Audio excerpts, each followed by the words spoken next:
thinking, the big picture, with the spiritual, with the doing. That's it. We got it all together. And I knew this was going to be a very special event when I saw the title, Unleashing Our Creative Genius. And I was just reflecting on this morning's presentations and then just the announcements that we were getting here. Would you ever believe that ordinary Americans had such incredible creative potential? Now we just supposed to sit back and wait for the political parties and Wall Street corporations to do it, and if we just give that 1% a few more tax breaks, they create all these jobs for us that we need. I think you guys have figured out that's bullshit. Creative genius starts right here. And you folks, I sense something very special here. The encouraging thing is, however, that you're not alone, that very similar gatherings are taking place all across the United States. All signs of a reawakening of the American soul from our long seduction by the forces of a failed and soulless economic system that values money more than life, suppresses the natural creative potential of ordinary people, destroys the bonds of community, and denies our ethical responsibility to one another. So, good news is that economy is collapsing. And it's not going to recover. So to pick up from Kim this morning, wow, what an opportunity!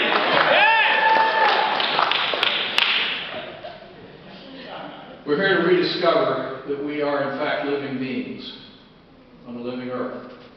And we're rediscovering how to live. And I think it's so appropriate that we started with some very simple lessons this morning from Buddhist teaching about what it means to live. Very inspiring and very, very true. Now I want to start with a little research here, just kind of see if I got things right here. How many of you are involved in one way or another with any of these activities that we've mentioned here, or anything related to it? Anybody here involved in any of that? Good. And here's a key question. Are you having fun? Yeah. Hey. You meet some amazing people? Yeah. Making new friends? Yeah. Wow. And how's the pay? Are you making a bundle from it? That's what I thought. You know, one of the things about making it so hard for people to get a decent job is we have to step back and discover that it really isn't about money anyway. I mean, obviously in our society, a little money is very helpful, but it is really not the key source of our happiness or our well-being. But that's community, that's engagement. I don't have to tell you that because you're way ahead of me on that one. So, now I'm going to give you a phrase, 2 words, and I want you to shout out what word comes to mind. Time is money. Money, yeah, bingo. Time is money. That's what we've all been conditioned to. I sure grew up with that. My dad, when I was growing up, convinced me that the measure of my worth is what somebody is willing to pay me. You know, it took me about 50 years to get over that. I finally figured it out. It's great to see some of the young people here figuring that out a whole lot sooner. So we're not doing this work to make money. Now, if you really understand economics, or if you study, not understand it, but if you study conventional economics, you know that it is our human nature to pursue a profit, to pursue our maximum individual financial advantage. And that if we seek to pursue that individual financial advantage in the economy, that's the way we create real wealth and make life better for everyone. Any of you take that economics course? More bullshit. what we've been taught about our human nature, about wealth, about the purpose of the economy, is dead wrong. And the kind of experience we're having here is confirming the truth about our true nature, which is that true happiness comes through contributing to the life of a caring community and a vibrant, healthy natural environment. Could anything be more simple than that? Can you repeat? Didn't get it the first time? Reinforce. We'll come back to it. At the end of last month, I had the privilege of participating in a small international gathering of leaders from traditional indigenous societies. It had a certain symbolic significance that we met on the former Rockefeller estate in New York, Quantico. But our purpose was to explore what it means to build green economies based on indigenous wisdom, what many of our indigenous friends called the original instructions. I love that phrase. Now, I assume some of you have heard of the mountain kingdom of Bhutan. And you know about the Bhutan Happiness Index. Well, the fellow sitting just to my left was the head of the Bhutan Gross National Happiness Commission. And a remarkable man. His first name is Karma. You can't get better than that. And Karma was telling us about how they think about the economy and the gross happiness index and some of the implications of that. And he ended his presentation with these three words: time is life. Time is life. As you go home, think about that. And think about the fundamental distinction between creating an economy around time is money versus creating an economy around the foundational idea that time is life. If we had more time, I'd have you break down in groups and we could do a little exercise. But as you play it through, it is absolutely fascinating. Of course, if you're designing that economy around time is money, you would probably come out with something very much like what we have. An economy that is destroying life to create more financial assets for the 1%. The most extraordinary thing about that, if you really understand what money is, those financial assets, what we're destroying life to create, is nothing more than some numbers on a computer hard drive somewhere, which is really all in the pure form financial assets are. But as a system of power by which that allows a few people to gain control of virtually every aspect of our lives. Now, if you were designing the economy based on the idea that time is life, then I suspect you would come up with an economy that looks very much like the one that you folks are engaged in creating right here in this county. What you are up to has a profound epic significance, not only in the human experience, but in the story of the evolution of life. We don't have time to really go into all of that, but we're going to talk later about the biosphere and about indigenous wisdom. But just to set the stage, let's do a little summary of where we're at. The financial crash of 2008, which of course was the product of reckless Wall Street excess, was a national wake-up call.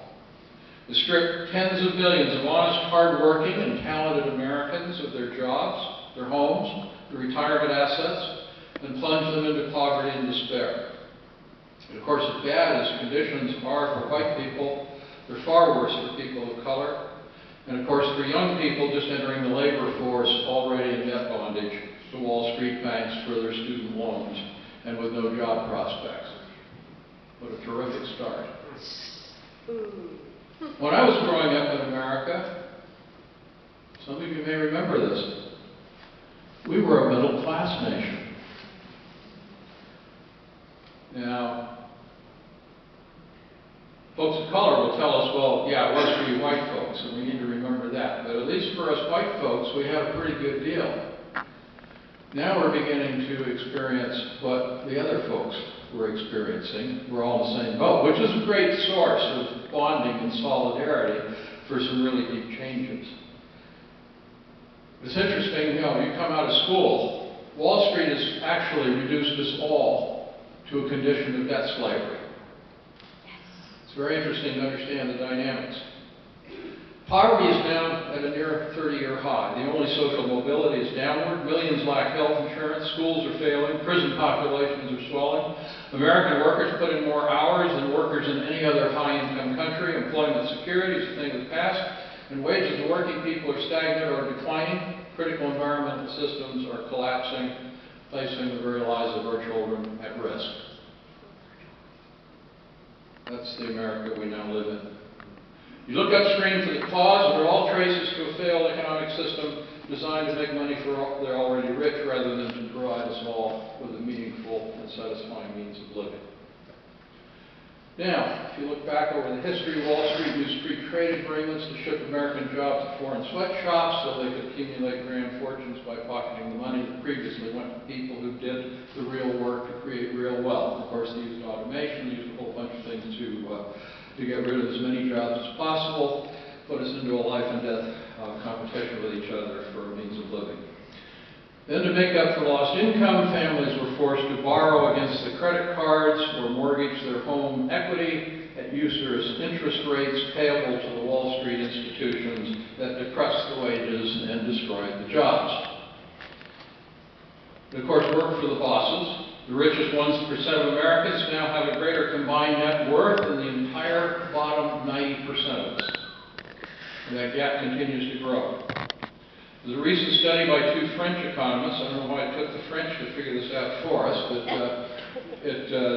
these economists revealed these shocking statistics.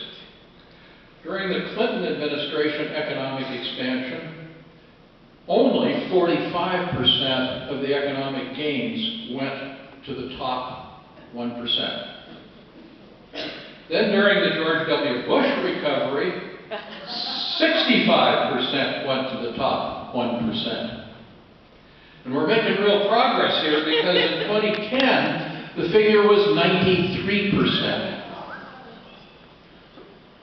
Probably not a great trend. But think of the implications of the fact that we're supposed to manage our economy to maximize economic growth.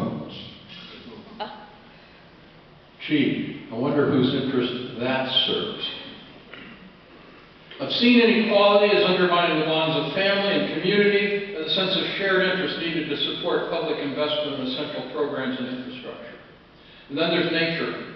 A Wall Street cultivated addiction to endless, mindless economic growth to increase the financial fortunes of the few is disrupting Earth's climatic patterns, reducing Earth's capacity to support life, and further fueling social breakdown by creating millions of environmental, political, and economic refugees uprooted from family and community in search of any means of survival.